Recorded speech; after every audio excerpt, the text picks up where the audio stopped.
ശ്രീ സായിനാഥന് നമസ്കാരം. അധ്യായം 7. അതിശയ അവതാരം. ബാബയുടെ സ്വഭാവവും ബാബയുടെ യോഗ പരിശീലനം. കരുണ നിറഞ്ഞ സകലകലാ വല്ലഭൻ. കുഷ്ഠരോഗിയുടെ ഉപയോഗപ്രദമായ ജോലികൾ. കവർട്ടയുടെ പ്ലേഗ് സംഭവം. പണ്ടാരികപുര യാത്ര. അതിശയ അവതാരം. സായിബാബയ്ക്ക് എല്ലാ യോഗ പരിശീലനങ്ങളും അറിയാമായിരുന്നു. അദ്ദേഹത്തിന് 6 പദ്ധതികളും ദൗതിയും. കൗണ്ടയോഗം, കൈകാലുകൾ വേറെയാക്കി ഒന്നിച്ചു ചേർക്കുന്നത്, സമാധി, ദേഹം അനങ്ങാതെ മൃതാവസ്ഥയിൽ കിടക്കുക എന്നീ യോഗങ്ങൾ നല്ലതുപോലെ അറിയാമായിരുന്നു. നിങ്ങൾ അദ്ദേഹത്തെ ഒരു ഹിന്ദുവായി കരുതിയാൽ അദ്ദേഹം ഒരു യവനനെ പോലെ തോന്നും. നേരെ മറിച്ച് യവനനാണെന്ന് ഭാവിച്ചാൽ അസൽ ഹിന്ദുവാണെന്നും തോന്നും. അദ്ദേഹം ഒരു മുസ്ലിമോ ഹിന്ദുവോ എന്ന് തീരുമാനിക്കാൻ ആർക്കും കഴിഞ്ഞിരുന്നില്ല. അദ്ദേഹം ഹിന്ദുക്കളുടെ രാമനവമി ഉത്സവം പതിവായി കൊണ്ടാടുകയും അതേ സമയത്ത് മുഹമ്മദീയരുടെ ചന്ദനക്കുട ജാഥ നടത്തുവാൻ അനുവദിക്കുകയും ചെയ്തിരുന്നു. വിശേഷ സമയങ്ങളിൽ അദ്ദേഹം മല്ലയുദ്ധ മത്സരം പ്രോത്സാഹിപ്പിച്ചു.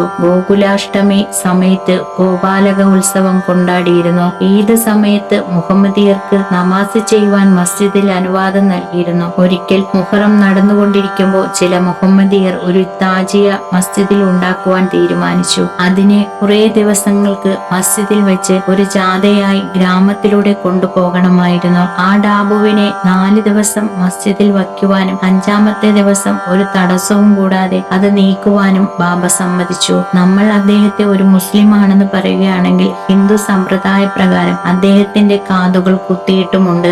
നായ്ക്കൾ ആ ഭക്ഷണത്തെ വായികൊണ്ട് തൊടുമ്പോഴും അവയെ ഒരു പ്രാവശ്യം കൂടി വിലക്കിയിരുന്നില്ല. അങ്ങനെയുള്ള ഒരു അത്ഭുത അവതാരമായിരുന്നു സായിബാബ. മുജ്ജന്മ പുണ്യങ്ങളാൽ എനിക്ക് ബാബയുടെ കാലടികൾ ഇരിക്കുവാനുള്ള ഭാഗ്യം ലഭിച്ചു. ആ സന്തോഷത്തെ വേറൊന്നിനോട് ഉപമിക്കുവാൻ സാധ്യമല്ല. ആ സായിബാബ പരിപൂർണ ശുദ്ധമായ ആനന്ദവും പുണ്യശീല ബുദ്ധിയും എനിക്ക് തന്നു. അദ്ദേഹത്തെയോ അദ്ദേഹത്തിന്റെ മഹത്വത്തെയോ വിശദീകരിക്കാൻ എനിക്ക് കഴിവില്ല. ഏതൊരാൾ ബാബയുടെ കാലടികൾ വീഴുന്നുവോ അവന് ഇത് അനുഭവപ്പെടുന്നതാണ്. വളരെയധികം സന്യാസിമാരും സദാഗന്മാരും എല്ലാവിധ മനുഷ്യരും അടിമത്തം യാചിച്ച് സായിബാബയുടെ അടുത്ത് വന്നിരുന്നു. അവരോടെയെല്ലാം ബാബ ചേർന്നു നടക്കുകയും ചിരിക്കുകയും സംസാരിക്കുകയും അല്ലാ മാലിക്, ദൈവമാണ് എല്ലാറ്റിന്റെ അധിപൻ എന്നുച്ചരിക്കുകയും ചെയ്തിരുന്നു. അദ്ദേഹം ഒരിക്കലും തർക്കങ്ങളെയോ നീണ്ട പ്രതിവാദങ്ങളെയോ ഇഷ്ടപ്പെട്ടില്ല. എപ്പോഴും ശാന്തതയുള്ളവനായി കാണപ്പെട്ടു. ചില സമയങ്ങൾ കോപിഷ്ഠനായിരുന്നെങ്കിലും എപ്പോഴും വേദാന്തം പറഞ്ഞിരുന്നു. അവസാനം വരെ ആർക്കും ആരാണ് ഈ സായിബാബ എന്ന് അറിയാൻ കഴിഞ്ഞില്ല. രാജാക്കന്മാരെയും സാധാരണ ആളുകളെയും ബാബ ഒരുപോലെ ഉപചരിച്ചിരുന്നു. എല്ലാവരുടെയും ഉൾമനസ് അവരുടെ രഹസ്യങ്ങളും അസായിക്കറിയാമായിരുന്നു. അവകളെ തുറന്നു പറയുമ്പോൾ ആളുകൾ അതിശയത്തരാകുന്നു. ബാബ എല്ലാവരുടെയും രഹസ്യങ്ങളെയും അറിവുകളെയും സൂക്ഷിക്കുന്ന ഒരു പെട്ടിയോ അലമാരിയോ പോലെയായിരുന്നു. എന്നിട്ടും സായി ഒന്നും അറിയാത്ത ഭാവത്തിൽ ഇരുന്നിരുന്നു. ബാബയെ പുകഴ്ത്തി പറയുന്നത് ഇഷ്ടമായിരുന്നില്ല. ഇതായിരുന്നു സായിബാബയുടെ സ്വഭാവ സവിശേഷതകൾ. മനുഷ്യ ശരീരം ഉണ്ടായിരുന്നുവെങ്കിലും ബാബയുടെ ദൈവവിശ്വാസം പുലർത്തിയിരുന്നു. എല്ലാവരും ബാബയെ ശ്രദ്ധയിലെ ദൈവമായി കരുതിയിരുന്നു. സായിബാബയുടെ സ്വഭാവം എനിക്ക് അറിവില്ലാത്തതിനാൽ സായിബാബയുടെ സ്വഭാവങ്ങൾ വിവരിക്കുവാൻ ഞാൻ അർഹതയുള്ളവനല്ല. ശ്രദ്ധയിലുള്ള എല്ലാ ക്ഷേത്രങ്ങളെയും ബാബ പുനരുദ്ധരിച്ചു. തത്യാപ്പാട്ടിൽ വഴി ശനീശ്വരൻ, ഗണപതി, ശങ്കർ, പാർവതി, ഗ്രാമദേവത, ഹനുമാൻ എന്നീ ക്ഷേത്രങ്ങളുടെ പുനരുദ്ധാരണ കർമ്മം നടത്തി. ബാബയുടെ ത്യാഗം അളവറ്റതായിരുന്നു. ദക്ഷിണയായി ശേഖരിച്ചിരുന്ന പണത്തെ ബാബ ദാനമായും ചിലർക്ക് 20, 15, 50 എന്നീ കണക്കിലായും പലർക്കും കൊടുത്തിരുന്നു. ബാബയുടെ ദർശനത്താൽ ധാരാളം ആളുകൾക്ക് അനുഗ്രഹങ്ങൾ ലഭിച്ചു. ചിലർ ആരോഗ്യവാന്മാരായി തീർന്നു. ദുഷ്ടന്മാർ നല്ല മനുഷ്യരായി തീർന്നു. ചില കുഷ്ഠരോഗികൾക്ക് രോഗം മാറിക്കിട്ടി. പലർക്കും മരുന്നുകൾ കൂടാതെ അവരുടെ കണ്ണുരോഗങ്ങൾ മാറി. ചില അന്ധന്മാർക്ക് കാഴ്ച തിരിച്ചു കിട്ടി. ചില മുടന്തന്മാർ കാലു തിരിച്ചു കിട്ടി. ബാബയുടെ മഹത്വം ആർക്കും അറിയാൻ കഴിഞ്ഞിരുന്നില്ല. ബാബയുടെ കീർത്തി എല്ലാ സ്ഥലങ്ങളിലും പരന്നു. അതുകൊണ്ട് തീർത്ഥാടകർ പല സ്ഥലങ്ങളിൽ നിന്നും വന്നിരുന്നു. ബാബയുടെ വിശ്രമ സ്ഥലം ധുനിയുടെ മുമ്പിലായിരുന്നു. അദ്ദേഹം അവിടെ ധ്യാനത്തിലിരിക്കുകയും ചിലപ്പോൾ ധ്യാനം കൂടി മാറ്റിവെക്കുകയും ചെയ്തിരുന്നു. കൂടാതെ ഒരു ഷർട്ടും ഇട്ടിരുന്നു. ഇതായിരുന്നു സായിബാബയുടെ വേഷം. ആദ്യകാലങ്ങളിൽ ഗ്രാമത്തിലെ രോഗികൾക്ക് വൈദ്യപരിശോധന നടത്തി മരുന്നുകൾ കൊടുത്തിരുന്നു. ക്രമേണ ബാബ ഒരു വൈദ്യനായി തീർന്നു. ഒരു അത്ഭുത സംഭവം ഇവിടെ വിവരിക്കാം. ഒരു ഭക്തന് കണ്ണു ചുവക്കുകയും വീങ്ങുകയും ചെയ്തു. ഷിർദിയിൽ ഒരു വൈദ്യനും ഉണ്ടായിരുന്നില്ല. മറ്റു ഭക്തന്മാർ അവനെ ബാബയുടെ അടുത്ത് കൊണ്ടുചെന്നു. ആ മാതിരി സംഭവങ്ങൾ വൈദ്യന്മാർ അഞ്ജനം പുരട്ടാനുള്ളത് ഉപയോഗിക്കുക പതിവാണല്ലോ. അല്ലെങ്കിൽ പശുവിൻ പാൽ, കർപ്പൂരം കലർന്ന മരുന്നുകൾ മുതലായവ ഉപയോഗിക്കും. ബാബയുടെ ചികിത്സ മറ്റൊരു രീതിയിലായിരുന്നു. സായി അടയാളങ്ങൾക്ക് ഉപയോഗിക്കുന്ന കായയുടെ കുരുക്കളെ പൊടിച്ചു 2 ഉരുളയാക്കി രോഗിയുടെ 2 കണ്ണുകളിൽ ഒഴിച്ചു. ഒരു തുണി കൊണ്ട് അവയ്ക്ക് ചുറ്റും കിട്ടിയിരുന്നു. അടുത്ത ദിവസം കെട്ടഴിച്ചു കുറെ വെള്ളം കണ്ണിന്റെ മീതെ ഒഴിക്കും. വീക്കം കുറഞ്ഞു. കൃഷ്ണമണികൾ ശുദ്ധമായും വെള്ളയായും കാണും. കണ്ണുകൾ മൃദുലമായതാണല്ലോ. ബാബയുടെ ചികിത്സയിൽ വീപ്പ്, മഷിമരുന്ന് ഒരു ഉപദ്രവവും ചെയ്യുന്നില്ല. പല രോഗങ്ങളും മാറിക്കിട്ടിയിട്ടുണ്ട്. മേൽപ്പറഞ്ഞതും ഒരു സംഭവം മാത്രമാണ്. ബാബയ്ക്ക് എല്ലാ യോഗ പദ്ധതികളുടെയും പരിശീലനവും ഉണ്ടായിരുന്നു. അവയിൽ 2 എണ്ണം മാത്രം ഇവിടെ വിവരിക്കുന്നു. ദൗതി ക്രിയ അല്ലെങ്കിൽ ശുദ്ധീകരണ പദ്ധതി. ആൽമരത്തിനടുത്തുള്ള കിണറിന് സമീപം ബാബ എല്ലാ 3-ാമത്തെ ദിവസവും ചെന്ന് കുളിക്കുക പതിവായിരുന്നു. ഇത് മസ്ജിദിൽ നിന്ന് കുറെ ദൂരത്തായിരുന്നു. ആ സമയത്ത് വസ്ത്രങ്ങൾ കഴുകി ചാബ് മരത്തിൽ പതിവ് പോലെ ഉണങ്ങാൻ ഇട്ടിരുന്നു. ഷിർദിയിൽ പല ആളുകളും ഇത് നേരിൽ കണ്ടിട്ടുണ്ട്. മാത്രമല്ല പരീക്ഷിച്ചിട്ടുമുണ്ട്. സാധാരണ ശുദ്ധീകരണം 3 വീതിയിൽ 22 നീളമുള്ള ഒരു ചെറിയ തുണിക്കഷ്ണം കൊണ്ടാണ്. ഈ തുണിയെ തൊണ്ടയിൽ കൂടി വിഴുങ്ങി വയറിനകത്ത് അരമണിക്കൂർ ശുദ്ധീകരണത്തിനായി വെച്ച് പുറകോട്ടെടുക്കും. പക്ഷേ ബാബയുടെ ഈ പ്രവൃത്തി അസാധാരണമായിരുന്നു. കൗണ്ടയോഗം. ഈ യോഗത്തിൽ ബാബ അവയവങ്ങളെ തന്റെ ശരീരത്തിൽ നിന്നും പുറത്തെടുക്കും. പിന്നെ അവകളെ മസ്ജിദിൽ വേറെ വേറെ സ്ഥലങ്ങളിൽ വെക്കും. ഒരു പ്രാവശ്യം ഒരു മനുഷ്യൻ മസ്ജിദിൽ ചെന്നപ്പോൾ ബാബയുടെ അവയവങ്ങളെ വെവ്വേറെ സ്ഥലങ്ങളിൽ കിടക്കുന്നത് കണ്ടു. ആദ്യം ഗ്രാമ ഓഫീസർമാരോട് ബാബയെ ആരോ തുണ്ടങ്ങളാക്കി മുറിച്ചിട്ടിരിക്കുന്നുവെന്ന് പറയാൻ ഉദ്ദേശിച്ചു. ആദ്യമായി കണ്ട ആൾ അദ്ദേഹമാവുകയും താൻ തന്നെ അതിന് ഉത്തരവാദിത്തം ഏറ്റെടുക്കേണ്ടി വരുമെന്ന് പ്രശ്നം മനസ്സിൽ കടന്നു വരികയും ചെയ്തു. അത് കാരണം അദ്ദേഹം മിണ്ടാതിരുന്നു. പക്ഷേ അടുത്ത ദിവസം മസ്ജിദിലേക്ക് ചെന്നപ്പോ കണ്ട കാഴ്ച അത്ഭുതാവാഹമായിരുന്നു. ബാബ പഴയ മാതിരി ആരോഗ്യവാനായിരിക്കുന്നു. തലേ ദിവസം കണ്ട കാഴ്ച അദ്ദേഹത്തിന് ഒരു സ്വപ്നമാണോ എന്ന് തോന്നി. ബാബ തന്റെ ചെറുപ്പത്തിൽ തന്നെ യോഗ പരിശീലനം നടത്തിയിരുന്നു. അത് കാരണം ആർക്കും ബാബയുടെ കഴിവ് പറയുവാനോ അറിയുവാനോ സാധിച്ചില്ല. ബാബ ചെയ്തിരുന്ന വൈദ്യത്തിന് പണം വാങ്ങുക പതിവില്ലായിരുന്നു. അതിനാൽ നല്ല പേരുള്ള വൈദ്യൻ എന്ന സ്ഥാനം ബാബയ്ക്ക് കിട്ടി. ധാരാളം രോഗികൾ ബാബയുടെ ചികിത്സയിൽ സുഖം പ്രാപിച്ചു. ഈ വൈദ്യൻ സ്വന്തം കാര്യങ്ങൾക്ക് വേണ്ടി പണിയെടുത്തിരുന്നില്ല. എപ്പോഴും മറ്റുള്ളവരുടെ നന്മയ്ക്ക് ഉദ്ദേശിച്ചു മാത്രമേ പ്രവർത്തിച്ചിരുന്നുള്ളൂ. അതിനാൽ ബാബ സഹിക്കാൻ വയ്യാത്ത വേദനകൾ അനുഭവിച്ചിട്ടുണ്ട്. ഒരു സംഭവം താഴെ വിവരിക്കുന്നു.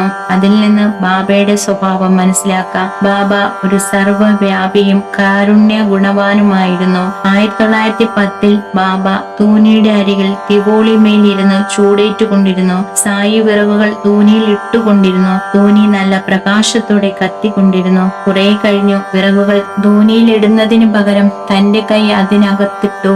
കൈ പൊള്ളി നീറാൻ തുടങ്ങി. ഇതിനെ പരിഭ്രമത്തോടെ നോക്കിയിരുന്ന മാധവറാവ്, ശ്യാമ ദേശ്പാണ്ഡെയും ഉടനെ ബാബയെ പിടിച്ചെഴുന്നേൽപ്പിച്ചു പിന്നിലേക്ക് വലിച്ചു മാറ്റി ചോദിച്ചു, ദേവാ, എന്താണ് ഇങ്ങനെ ചെയ്തത്? ബാബ ഉടനെ മറുപടി പറഞ്ഞു, ദൂരെ ഒരു സ്ഥലത്ത് ഒരു കൊല്ലന്റെ ഭാര്യ ഉലയിൽ പണി ചെയ്യുകയായിരുന്നു. കുഞ്ഞു മടിയിലിരിക്കുന്നത് മറന്ന് ഭർത്താവ് അവളെ വിളിച്ചു.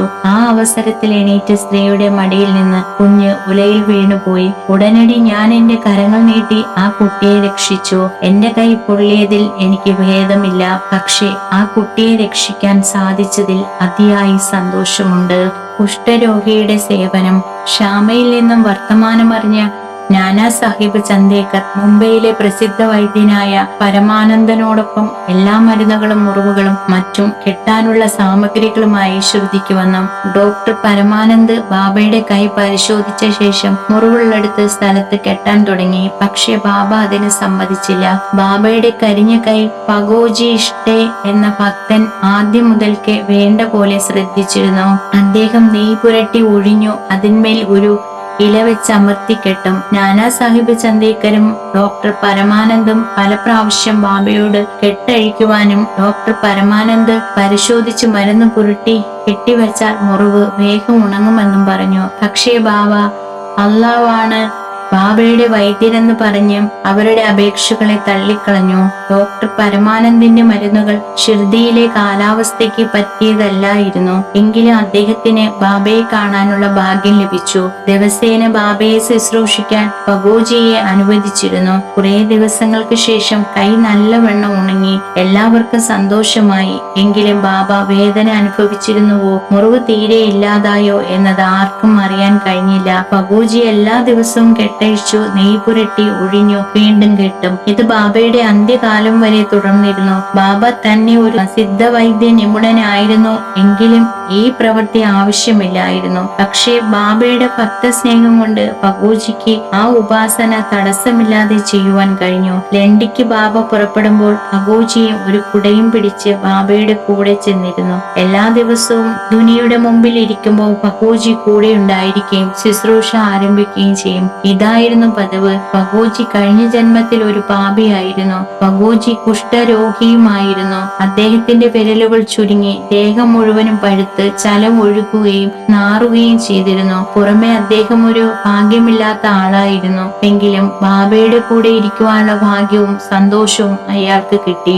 മാസ്റ്റർ കബഡയുടെ പ്ലേഗ് സംഭവം. ബാബയുടെ ഒരു അത്ഭുത ലീലയെ ഞാൻ ഇവിടെ വിവരിക്കുന്നു. അമരാവതിയിലെ ദാദാ സാഹേബ് കബർഡയുടെ ഭാര്യ ശ്രീമതി കബർഡെ ഷിർദിയിൽ താമസിക്കുകയായിരുന്നു. അവരുടെ ആൺകുട്ടിയും കൂടെ ഉണ്ടായിരുന്നു. ഒരു ദിവസം മകന് കടുത്ത പനി വന്നു.